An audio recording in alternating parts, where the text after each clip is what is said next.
faut pas oublier qu'un des objectifs, c'est d'améliorer la situation des gens qu'on soigne. Et si on n'oublie pas ça, en général, on ne fait pas beaucoup de bêtises. Je m'explique. Si vous développez un outil très technique et que vous arrivez à un résultat, un très bon résultat sur le plan technique et que vous êtes très content de votre résultat, en fait, en pratique, ça peut ne mener à rien puisqu'il n'y a pas de cible, il n'y a pas de problématique de terrain qui va avec. On peut être dans une problématique d'amélioration très précise des soins.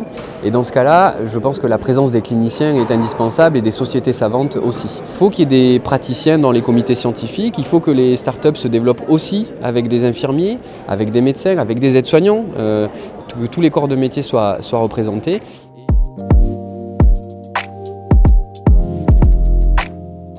La première des réflexions, c'est qu'en fait, ça existe peu. On a peu de chances de se retrouver dans un hôpital avec des partenaires industriels qui sont physiquement présents, des tables rondes avec des gens qui ont des cursus extraordinaires. Moi, j'ai participé à une table ronde où le niveau était vraiment très élevé et avec le développeur de jeux vidéo, qui est un ancien développeur de jeux vidéo, qui maintenant fait du serious game pour des entreprises. Et j'ai pas l'occasion d'avoir ce genre de discussion, donc bien entendu, c'est important. Donc ça, c'est le premier point, c'est pour que physiquement les gens se retrouvent.